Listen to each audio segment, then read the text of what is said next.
अभी अभी भारत सरकार ने कोचिंग सेंटर्स इंस्टीट्यूशंस के बारे में नई गाइडलाइंस जारी किया है, जिनसे कोचिंग इंस्टीट्यूट्स की आफत आ गई है।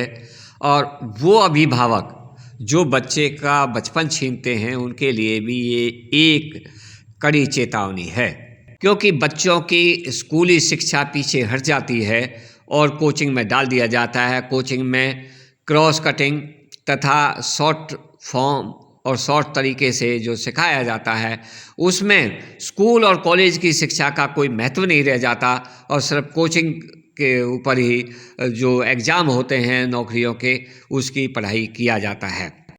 अभी बच्चों के लिए जो कोचिंग के दरवाजे बंद हो गए हैं। जो 16 साल से नीचे बच्चे हैं वो कोचिंग में दाखिला नहीं ले सकते हैं। 16 साल से कम उम्र के स्टूडेंट को यहाँ दाखिला नहीं दिया जा सकता और ना ही अच्छे नंबर या रैंक की गारंटी दी जा सकती है। इस फैसले के पीछे सरकार ने अपनी मंशा जाहिर कर दी है। इसके जरिए ये कोचिंग की मशरूमिंग को रोकना चाहती है। गला काट प्रतिस्पर्धा को ख़त्म करना ही इसकी एक मंशा है। नई गाइडलाइंस को स्टूडेंट इस फैसले के पीछे बढ़ते हुए सुसाइड के मामलों और कोचिंग संस्थानों में सुविधाओं की कमी को देखते हुए ये फैसला लिया गया है। हाल ही में देखा गया था कि कोचिंग संस्थानों में सुविधाओं की कमी है, जिससे ओर से अपनाई जाने वाली टीचिंग टेक्निक के बारे में सरकार को मिली शिकायतों के बाद तैयार किया गया है। हालांकि अभी सवाल ये उठ रहा है कि ये फैसला ऐसे समय आया है जब हाल ही में स्कूलों की शिक्षा के स्तर पर एक चौंकाने वाली रिपोर्ट सामने आई है।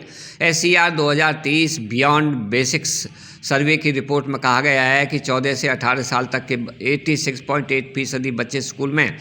यह और बात है कि उनमें से 25% बच्चे ऐसे हैं जो अपनी ही क्षेत्रीय भाषा में दूसरी कक्षा की किताब पढ़ने में कठिनाई महसूस करते हैं।